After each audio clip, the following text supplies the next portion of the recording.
Welcome to Sujatha film institute. ఈరోజు మీకు నేను జిబరిష్ గురించి వివరించబోతున్నాను. అసలు జిబరిష్ యాక్టింగ్ ఎక్సర్సైజ్ అంటే ఏంటి అంటే, నార్మల్గా మాట్లాడే స్పీచ్కి బదులు అసంబద్ధమైన అంటే ఒక అర్థం లేని శబ్దాలని మరియు ఉచ్చారణలని ప్రయోగించే కళనే జిబరిష్ అంటారు. ఈ జిబరిష్ని కమ్యూనికేట్ చేయాలనుకున్న వ్యక్తి తన ఎమోషన్స్ ద్వారా, ఫేషియల్ ఎక్స్ప్రెషన్స్ ద్వారా, మైండ్ ఆబ్జెక్ట్స్ ద్వారా వాళ్ళు అనుకున్న భావాన్ని ఎక్స్ప్రెస్ చేయాలి. జిబరిష్ యాక్టింగ్ ఎక్సర్సైజ్ నటుడికి ఏ విధంగా ఉపయోగం అంటే, మనకి సీన్లో లాంగ్వేజ్ త్రూ డైలాగ్స్ అంటే డైలాగ్స్ మనం ఒక లాంగ్వేజ్ ద్వారా కన్వే చేస్తుంటాం. సో ఈ డైలాగ్ని టెక్స్ట్ అంటే అర్థం. ఈ టెక్స్ట్ని మనం కన్వే చేసేటప్పుడు దాంట్లో సబ్ టెక్స్ట్ని కన్వే చేస్తాం. సబ్ టెక్స్ట్ అంటే అంతరార్థం. ఫర్ ఎగ్జాంపుల్, ఎలా ఉన్నారు అనేది ఒక టెక్స్ట్, అంటే ఒక అర్థం ఉన్న టెక్స్ట్, ఎలా ఉన్నారు అని. దీని సబ్ టెక్స్ట్ ఏంటి, దీని అంతరార్థం ఏంటి అంటే ఎలా ఉన్నారు, ఎలా ఉన్నారు, ఎలా ఉన్నారు. సో ఇది అంతరార్థం. ఎలా ఉన్నారన్న ఒక టెక్స్ట్కి ఎన్ని అయినా అంతరార్థాలు ఉండొచ్చు. అది మన ఎమోషన్స్. సో ఈ సబ్ టెక్స్ట్ కన్వే చేసినప్పుడు మన ఎమోషన్స్, ఫేషియల్ ఎక్స్ప్రెషన్స్ అండ్ నోటిని కూడా బాగా యూజ్ చేసి కన్వే చేస్తాం. సో ఈ విధంగా ఈ జిబరిష్ లాంగ్వేజ్లో ఏంటి, అక్కడ జిబరిష్ లాంగ్వేజ్లో ఒక అర్థమే ఉండదు. బేసికల్గా ఇక్కడ డైలాగ్స్ అంటే డైలాగ్స్ ఉంటాయి, కానీ దానికి ఒక అర్థం అంటూ ఉండదు. అర్థం లేని అసంబద్ధమైన శబ్దాలను, ఉచ్చారణను పలికిస్తుంది. సో ఆ అర్థం, ఆ డైలాగ్లో అర్థమే ఉండదు. ఆ భావాన్ని మనం అర్థం చేసుకోవాలంటే అది వ్యక్తమయ్యేలా మనం ఎమోషన్స్ని, ఫేషియల్ ఎక్స్ప్రెషన్స్ని యూజ్ చేస్తాం. కాబట్టి ఈ త్రూగా మనకి అంతరార్థాన్ని చెప్పే, భావాన్ని వ్యక్తం చేసే ఎక్సర్సైజ్ అనేది ప్రాక్టీస్ అవుతుంది అని అంటారు. ఈ జిబరిష్ లాంగ్వేజ్ని ప్రాక్టీస్ ఎలా చేయాలి? అసంబద్ధమైన శబ్దాలను పలకడం చాలా మందికి అంటే కొంతమందికి ఈజీ అవుతుంది, కానీ చాలా మందికి కష్టం అవ్వచ్చు. అలా కష్టమైనప్పుడు మనము చిన్న చిన్న వర్డ్స్ అంటే జూ, చీ, కు, జే, ఝ, పా, చూ ఇలా ఏమైనా అర్థం లేని కొన్ని శబ్దాలు, సింపుల్ లెటర్స్ని ఇచ్చి ఆ లెటర్స్ని ప్రాక్టీస్ చేయమనాలి. సో ఆ లెటర్స్ని కంబైన్ చేస్తూ వర్డ్ని ఒక సెంటెన్స్గా ఫామ్ చేయాలి. సో ఇది ఇండివిజువల్గా ఒక్కరుగా ప్రాక్టీస్ చేయాలంటే మిర్రర్ ముందు నిల్చొని చూచా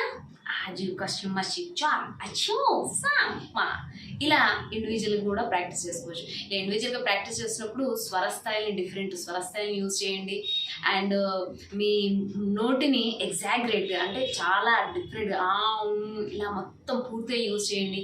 అండ్ ఒక్కోసారి చూ చేస్తున్నట్టు నములుతున్నట్టుగా ఇలా కూడా యూజ్ చేయొచ్చు. ఇలా డిఫరెంట్గా, కానీ ఏది యూజ్ చేసినా ఒక రిథంలో చేస్తున్నట్టుగానే ఉండాలి. అంటే ఏదో మనం కన్వే చేస్తున్నట్టు ఒక రిథంలోనే వెళ్ళాలి. ఆ వెళుతున్న ఫ్లోని అలాగే వెళ్ళనివ్వండి. దాన్నే జిబరిష్ ఫ్లో అంటారు. అంటే మీకు డౌట్ వచ్చి దాన్ని ఎక్కడ ఆపకండి, అలాగే ఫ్లో కానివ్వండి. ఇది ఇండివిజువల్గా ప్రాక్టీస్ చేస్తాయి. ఇదే ఇద్దరు వ్యక్తులు అంటే మనం ఇంకో పార్ట్నర్ తోటి ప్రాక్టీస్ చేయాలనుకుంటే మనము ఒక డైలాగ్ని ఫామ్ చేసి, అంటే లెటర్స్ని, ఆ శబ్దాలని, లెటర్స్ని ఒక వర్డ్ని ఒక సెంటెన్స్గా ఫామ్ చేసి మనము కన్వే చేస్తాము. సో మనం చెప్పినప్పుడు దాంట్లో పార్ట్నర్కి ఏం అర్థం అవ్వదు, అంటే అది ఒక అర్థం లేని భాష కాబట్టి అర్థం ఉండదు. బట్ ఆ భావాన్ని అర్థం చేసుకుని వాళ్ళు రిప్లై ఇస్తారు. సో అలా మీరు రిప్లై ఇస్తూ చేయొచ్చు.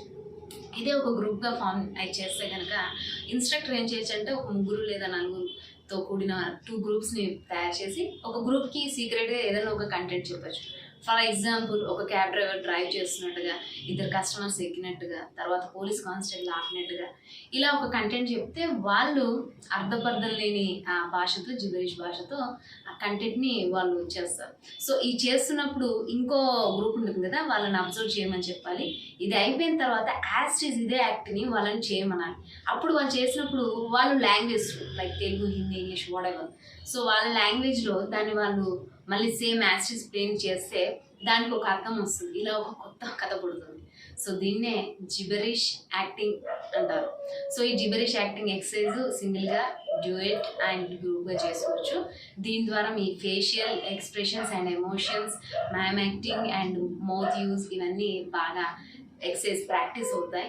ఇంకా సింపుల్ ఫామ్లో మీకు చెప్పాలంటే, రీసెంట్గా వచ్చిన బాహుబలి కాలకేయ, ఇది వన్ కైండ్ ఆఫ్ జిబరిష్ అనే అనుకోవచ్చు. అంటే తర్వాత దానికి ఒక వ్యాకరణం ఇలా పెట్టారు. బట్ ఎనీహౌ అదొక అసంబద్ధమైన లెటర్స్ అంటే శబ్దాలతో కూడిన వర్డ్స్ని ఒక సెంటెన్స్లో ఫామ్ చేశారు. సో దీన్ని నేను కామెడీ అంటే జస్ట్ క్యాజువల్ ఎగ్జాంపుల్ చెప్తున్నాను. బేబీ యాక్టర్స్ నక్షత్ర ఈ కలకేయకి ఆన్సర్ ఇస్తున్నట్టుగా జస్ట్ ఒక కామెడీ వీడియో నేను తయారు చేసాను. దాని లింక్ మీకు కింద ప్రొవైడ్ చేస్తాను, చూడండి. అదేంటంటే తను ఒక లాంగ్వేజ్లో ఒక భావాన్ని వ్యక్తం చేస్తున్నాడు, దాన్ని అర్థం చేసుకొని ఆ బేబీ ఇంకో భావాన్ని వ్యక్తం చేస్తుంది. సో వాళ్ళిద్దరు కన్వర్సేషన్ వల్ల ఒక భావం వ్యక్తం అవుతుంది, అది ఒక యాక్ట్గా చేయబడేది. ఫర్దర్గా ఇలా యాక్టింగ్ యొక్క వీడియోస్ని మీరు చూడాలనుకుంటే మా సుచరిత ఫిల్మ్ ఇన్స్టిట్యూట్ ఛానల్ని సబ్స్క్రైబ్ చేయండి అండ్ నోటిఫికేషన్స్ ఆన్ చేయండి.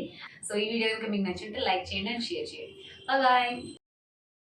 మీరు అలాంటి ఇన్స్టిట్యూట్లో చేరడం గొప్ప, ఆ ఇన్స్టిట్యూట్లో మీరు రావడమే మీకు గొప్పది.